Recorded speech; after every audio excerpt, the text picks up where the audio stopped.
etorriak terrazeoan saiora beste aste batez, elkarrizketak, eskualdeko sortzaileak eta beste hainbat gai landuko ditugu.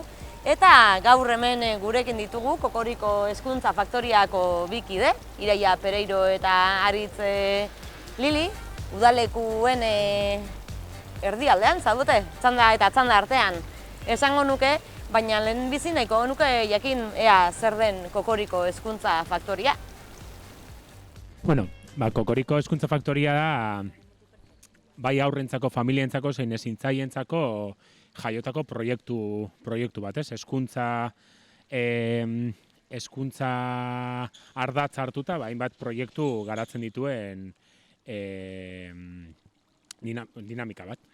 Udalekuak antolatu dituzuen, nahiko testuinguru berezian, zer moduz joan dira?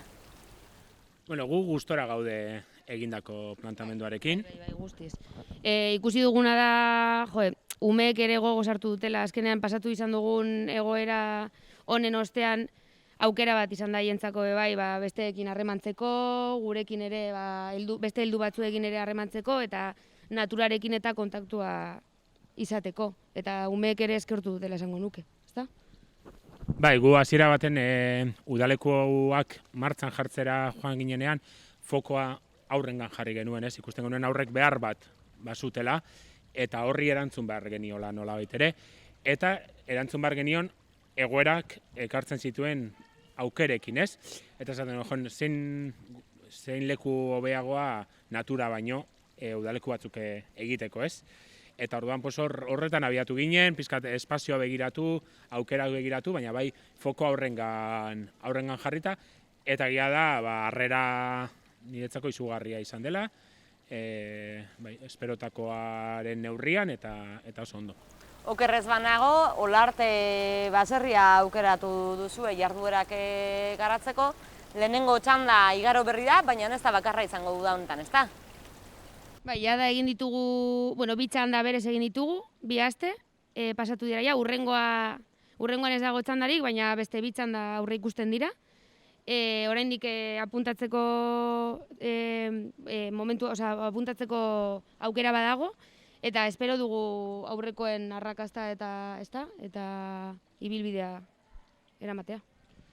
Akigu testuinguru honetan beldurrak badaudela eta horrek ere eragina duela proiektuan, baina guk hau martxan jarri genuenean, guk uste dugu segurtasunez ari garela jokatzen eta proiektua ez, kalean izan da, kanpoan izan da, talde txiki bat izan da, proiektua seguru ikusten dugu, eta animatzen dugu jendea parte hartzera, benetan uste dugulako aurrentzako oso onuragarria den zehozer izango dela, eta hori da ikusi duguna, ez? Onuragarria den zehozer dela horrelako espazio bat eskaintzea, jolas librean oinarrituta, eta pizkat beraien erabakiaren gaitasunean oinarrituta. Koronavirusa dela eta agintarien aldetik hainbat neurri jarri izan dira, batik bat, edo besteak beste haur eta gazteei dagokienean. Kokorikotik ze gogoeta egiten duzue guzti horrekiko? Gure artean komentatu dugu azken egun hauetan ere, ez? Ikusi dena da, batez ere, bi fokoetan jarri direla arazoak, ez? Alde batetik, gazteak garelako normalean udalekuetako eta aizelako hezitzaile, eta afirmatu denez edo arriskua izan daiteke gaztea garelako eta berez arduragabeagoak garelako, edo hori entzun dugu behin baino gehiagotan, eta guretzat hori nahiko larria da. Eta beste alde batetik bai ikusten dugu arazoa dela, ez dagoela zalantzarik zerbait bertan bera utzi behar denean, lehenengotarikoak izaten dira aisialdia gaztei eta aurrei dagokienez. Zergatik izaten da, guk uste dugu gehien bat dela ikusten direlako umeen aparkaleku moduan, ez, familiek deskantzatu edo familiek lan egin behar dutenean umean onbaiten usteko guneak direla, baina guretzat askoz gehiago da, eta aurrentzat, eta ikusten dugu egunero lanean gaudenean, askoz gehiago da. Aurrei ematen die aukera besteekin harremantzeko, lehen esan bezala, naturarekin harremantzeko, balore batzuetan esteko, ez? Eta uste dugu horri garrantzi gutxi ematen zaiola gehienetan. Bai, nik argi daukadana da erabakiak hartzea zaila dela, baina bai ikusten duguna da, uste dugu udalekuei garrantzi gutxi ematen zaiela, edo aurrak, batez ere aurrak, nik uste dut ez direla erdigunean kokatzen, edo ez direla herritar moduan kontsideratzen, edo lehenengo mailako herritar moduan kontsideratzen, askotan hitz egiten da, eta guk Kokorikonera askotan hitz egin dugu, jendeak esaten du aurrak direla geroko pertsonak, edo esitu behar direla gerorako, guk argi daukaguna da, eta esaldi hau esaten dugu, aurra pertsona da, pertsona osoa da, eta gure hartzeko horrek asko daukatzetik, eta hori da garrantzitsuna, aurra lehenengo jarri behar dela, beste edozein pertsona bezalako foko baten, aurrak badituelako bere eskubideak eta bere bete beharrak, horiek aldarrikatu egin behar dira, noski, aurrek badaukate bere modu propioa guzti hori bizitzeko, baina aitortu behar zaie eskubidea erabakitzeko, aitortu behar zaie badituztela eskubide batzuk eta badituztela bete behar batzuk. Eta nik uste dut hori dela pizkat atzean geratzen dena, eta zatea, udalekuak total hori kentzen baldin bada ez da zer gertatzen. Guk uste dugu udalekuek badaukatela garrantzia handia aurren bizitzetan eta aurren hazkuntzan. Eta gehitzearen lehen aritzek aipatu dena, atzean utzi gabe, segurtasun neurri batzuk bete behar direla, egoera berezi batean gaudela, eta horrekin aurrera egin behar dugula, baina lehenengo erabakia ez dela izan behar gure ustez bertan bera ustea, iztea, mugatzea, Guk jarri ditugu segurtasun neurri batzuk, aurrera eraman ditugunak, eta horrekin uste dugu aurrera egin daitekela. Bai, nik uste dut aurki dagoena da, udalekuak orokorrean urti dela bertan bera, eta igual aztertu behar dela banan-banan zen olako udalekoa den, non den, zen motatan ari den egiten, eta agian, badaude batzu seguruagoa direnak, edo beste batzuk ez direnak hain seguruak, Zagatik, ez delako berdina espazio itxi baten egitea, edo espazio ireki baten egitea, gaur egun testu inguruan. Edo ez da berdina 200 aur egotea, 10 taldetan dauden arren, baina igual momenturen baten espazioren bate konpartitzea, edo 10 taldea, edo 20 taldea, edo 15 talde bat, Nik uste dut ez dela berdina, eta hori dela begiratu beharko zena, Pixkat, lekuan leku, eta proiektuz proiektu ea segurua den, edo ez den segurua, edo ez, jarraitzen duten segurtasun irizpideak aurrera ateratzeko. Eta Iraiak esan duen moduan, guretzako larria da gazteak kriminalizatzea modu horretan zen uste dugu benetan profesionala garela, eta nik behintzat gure sektorean hori da ikusi duan, 16 urte hauetako prozesu honetan, ibibide honetan, udaleku eta uda udaleku ezberdinetan egon ostean, nik bizi izan dudana da jende kompetentea zen, daukagun ardura oso handia da, eta hori kontuan hartu izan behar da, eta ardura hori hartzeko benetan kompetentea izan behar zara, edo behintzat arduratzua izan behar zara, eta uste dut hori dela errealitatea. Eta ez nolabait ere margotu egin den errealitate hori gazte burugabeko batzuen eskuetan uzten ditugula aurrak. Osasun eta pertsonen behar ezberdinei erantzuteko proiektu jarduera edo espazioekiko zuen gogoetekin geratzen gara, aipatu duzue, aurrerantzean ere bai, udaleku gehiago egingo direla,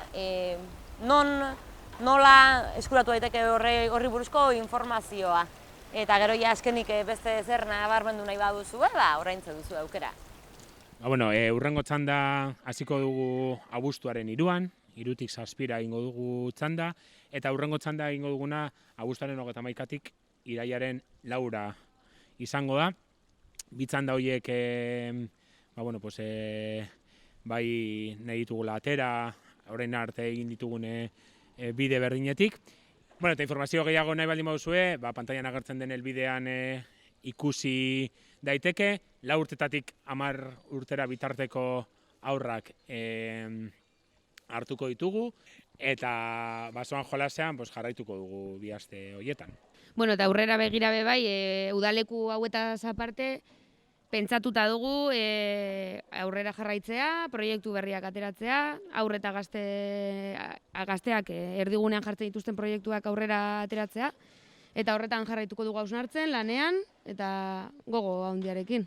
Bueno, eta Iraiak esan duen bezala, hori, gu hausnartzen jarraituko dugu interesgarriak iruditzen zaizkigun proiektuak aurrera ateratzen, eta gu lantaldean lan egiten dugu, eta lantaldean edonor dago gonbidatua parte hartzeko, eta nahi duenak gurekin jarrar dadila harremanetan, eta guztu ondiz ekarpenak jasoko ditugu, bai, eta gure helburua hori da, aurrera jarraitu, aurrak orainean kokatu, ez lehen esan duen moduan, eskubideak eta bete behar dituzte, baina orain dituzte eskubide eta bete behar horiek, eta aintzat hartu behar dira, eta horiei ez beraien behar horiek asetzen saiatu behar gara, eta hori da jarraituko duguna egiten guztu handiz gainera, uste dugulako ekarpen handia egiten zaiela aurro horien heziketari, familia horien heziketari, bai? Eta gero hezitzaileentzako ere dinamika ezberdinak planteatzen dugu egitea, beti bezala, gure balioak eta gure jarduna aintzat hartzeko. Eskerrik asko, Kokoriko Hezkuntza Faktoria terraza honetara gerturatzeagatik eta aurrerantzan ere sarean edo kaleetan izango dugu elkarren berri. Zain nazazu, eseturatu, zain nazazu, eseturatu.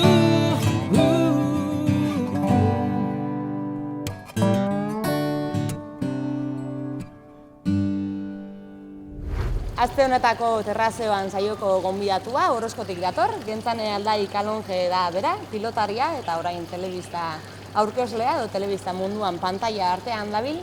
Baina Gentzane, zure bizitzan pilotarekiko lotura aspaldikoa da, ez? Nolatan hasi zinen eskupilota edo pilota munduan? Ni txiki-txikitan hasi nintzen, Orozkon gauza gitzi dagoz egiteko, eta futbola eta pilota ziren momentu horretan aukera bakarrak, igerik eta bai apurtzetik nagoen momentu horretan. Eta bertan pilota eskola sortu zen justo ni txikituan nintzenean, eta bertan hasi nintzen mutilen artean.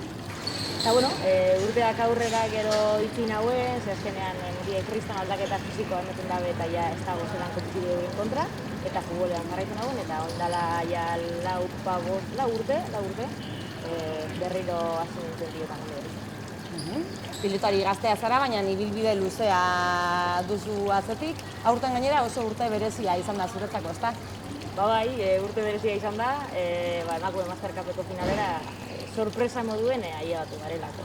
Azkenean guzti sorpresa izin dez, aurtengo edizioa Pinakakoan mistako lehenengo edizioa izan da, eta bai Olatzarrezabalaga eta bai ni lehenengoko aldiz lehiatu gara pilota modalitate honekin, eta sorpresa handia eta polita izan da finalera batean. Pilotarekin lotuta txapelketak oraintxe tenda daude, baina uda giroan egonik jaialdirik edo bestelako partidarik balda Euskal Herriko edo aiaraldeko frontoietan. Hemetik aiaraldetik ez dakigu, ze nik ez dut jolastuko printzipioz, baina bai badago, nik abuztuak 15 eta 16an partidua dekotez, mista gazbana, eta gero irailean berriro Bergarako txapelketa hasiko da. Eta uda bitartean Plaza Andreak saioa dago, eta hori da ikingo da aukerarik onena edo politena emakumezkoen pilotaz ezautzeko.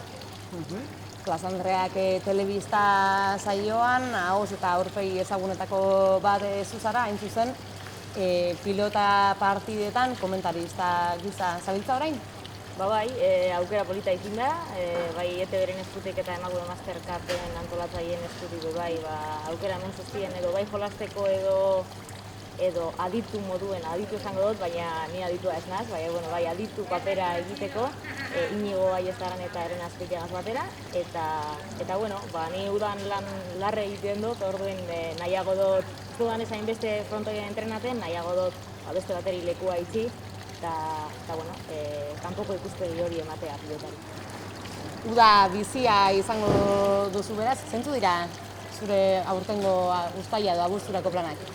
bueno, gauza gitzi, etorri dan virus umega zapustu bat ganera espostante gagoz, oporretan joateko egonak gara, bai, bueno, azkenengo momentura arte, ez dakigu alko dugun edo ez, bueno, lan da lan, sorosle moduen ibilten nazuden, así que sorosle moduen piztina baten, gero familian dendatzen de aldotenean lagundu, eta bueno, geratzen den denbora tarte hori, entrenamendu fisikoak egiteko, bikotea gaz egoteko, guztia zuztateko, eta horretarako, ez tekot denbora askoz gehiago.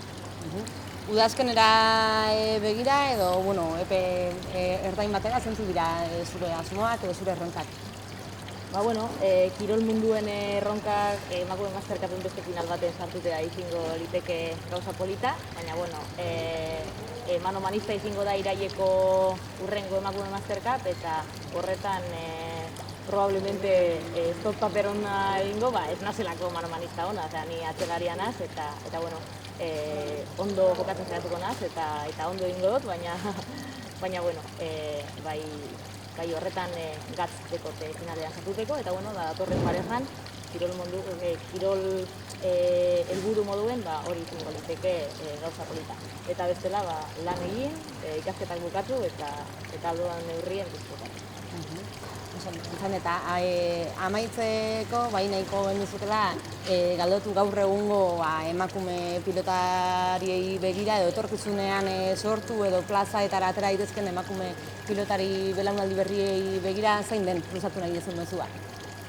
Bueno, badagoela aukera, lanean segitzeko, nik orain dela 10 urte ez nuen espero berriro kasetan sartzea eta pilotaz disfrutatzea disfrutatzen nabil moduen.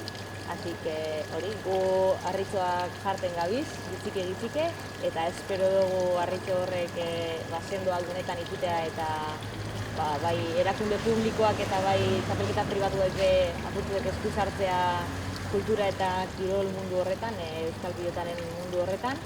Eta, bueno, eurien apostua bada eta benetan gure badaben pilotan jolastu, aurrera segitzea eta edonorek ez gelditzea, badago aukera eta eure gure badaben lortuko dago. Hortze, gentzan aldairen mezua, orain alditik etorkizunera begira baikortasuna eta indarra emakume kirolari berrientzako eta gure aldetik besterik ez. Eskerrik asko gure terrazara hurbiltzeagatik eta aurrerantzan ere izango dugu zuen berri.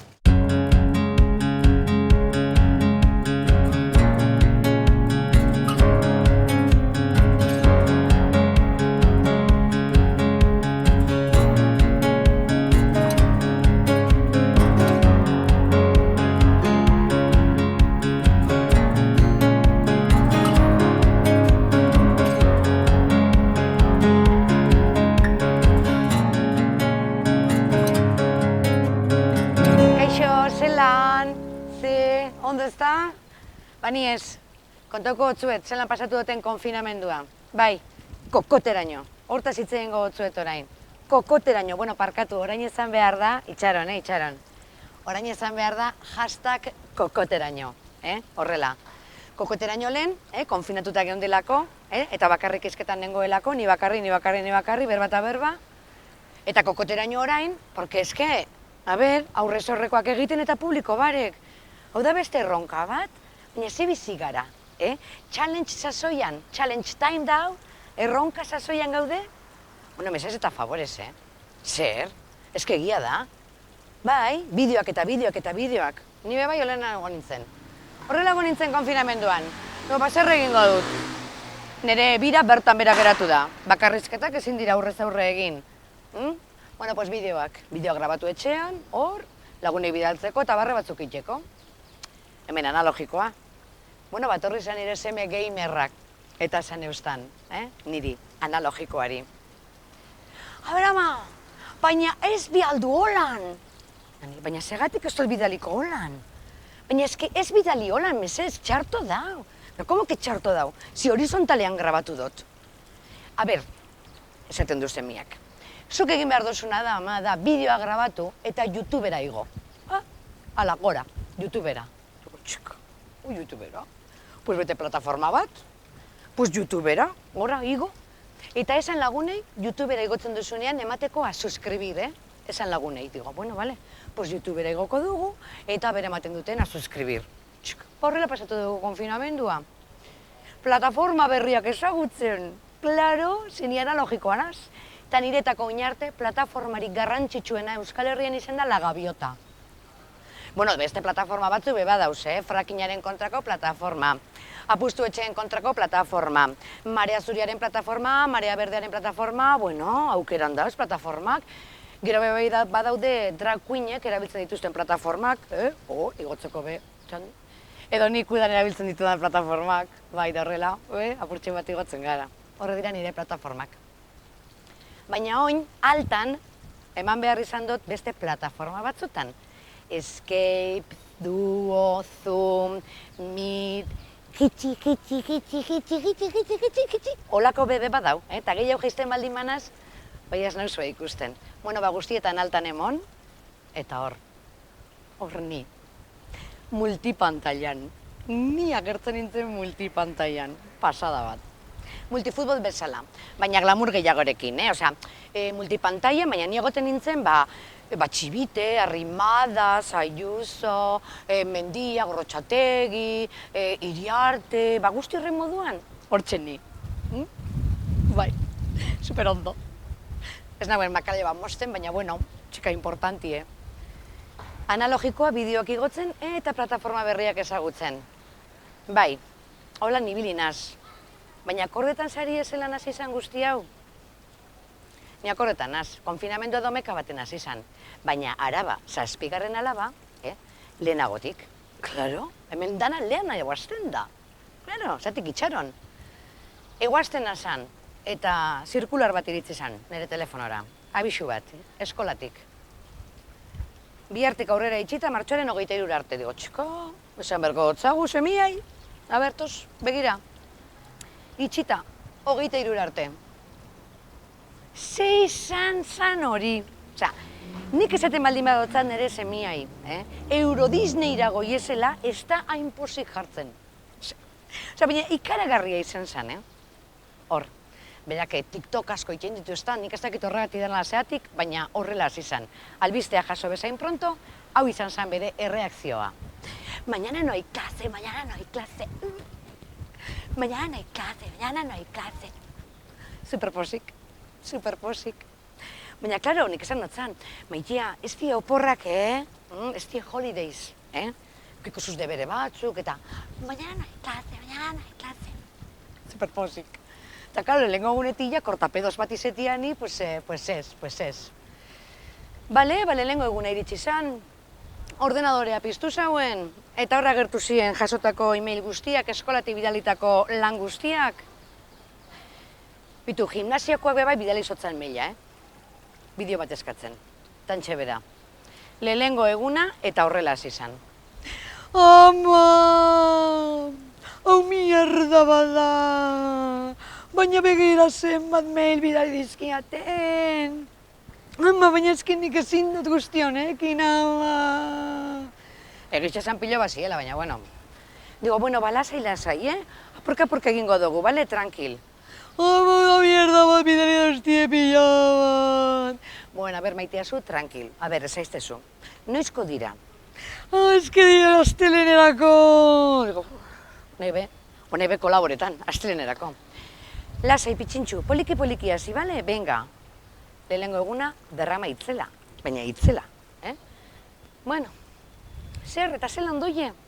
Badoia apurka-apurkata. Ama, eske hau da mierda bat, kursorea ipintzen dut horreta dana deskuadrau iten da eta mugiru iten da. Ama, nik ezin dut eze behin honekin, hau da mierda bat. Zeten txinen lehenko momentutik eta konfina ugarek. Bueno, lasai, maiti, ingo dugu gauzatxu bat, bale? Zuk eskola nola egiten duzu? Fitxa guztiak paperean, ezta? Bai, ama, bai, paperean, bai. Digo, bueno, pues tranquil egon. Ingo dugu eta dana imprimiruko dugu. Ai, ama, bai, eskerrik asko, bai, mesedez. Bueno, pues ematen dotzagu powerrari eta horrazten da. Raketa impresora, tinta, amaitu arte. Tori, zeme, zure etxerako lan guztiak.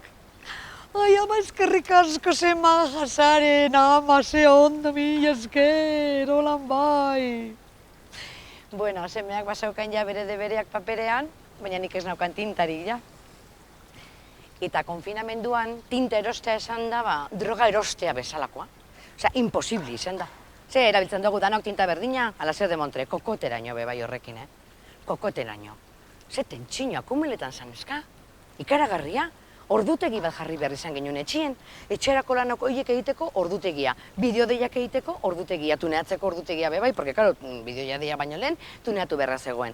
Gero, albiste guztiak jarraitu behar ziren, prentzaurreko guztiak zuzenean jarraitu. Boea irakurri zen necesidade boea irakurtzeko. Akojo nauta egun osue, kokoteraino. Osea, ze jantzi behar ginen kalera fateko? A ber, zango estezu, zeinek dauko latex guantiak etxien? Inabezek. Orduen fregau itxeko guantiekin jantzi, holan dela nasa. Eta musukoa nor zaukan. Baina bezek, baina nik goarren bat erosin eban lanera fateko. Eta ni banaukan musukotea. Eta gero guante horrekin txika, epi eta blas. Dana batera, protesinua euneko unean faten gitzen. Baina tentxo, bai gomendatzen zuten, relajatzeko purtsu bat, eta egoera honi aurre egiteko, kirola purtsu bat egitea beko menizala. Digo, badak ezer egingo dugun. Jazz dance, porque ni analogikoa izango naz, baina erromeri guztietan egon naz, eta ni dantza, tope. Venga, jazz dance, jarri ginen ordutegian, jazz dance, taka. Ziginen, buentazio bat daukan, zenbat bustarri lortu nituen nik jazz dancen. Tope, baina Katy Perry topera, holan hasi ginen, hasi Katy Perry baina bukatu, ella baila sola. Bakarrik geratu nintzen. Ni superposik ordu hori iritsi, noiz iritsiko eta noiz egingo dantza, eta bakarrik geratu nintzen. Egia esan, proposamena nire izan zen. Nire ideia. Proposatu. Inposatu ineban, porque, karo, kirola egitea bebai mopa pasatzea ez da. Otzai bat ere gustatzen egiten genuen, baina nahiago dantza. Eta tentsino pila bat bebai, jasotako beste olako erreto, edo erronka, edo challenge horiekin, challenge sasoi honetan. Tela marinera, eta niretako gaurkoa ere izan da challenge bat eta erronka bat, aurrez aurrekoa egitea publikoarentzat, publikore gabe. Urrengo erronka izango da, ia elkarrekin egoteko aukera dugun. Muxo handi bat, Kaitin egin dezaldun bide naiz, eskerrik asko.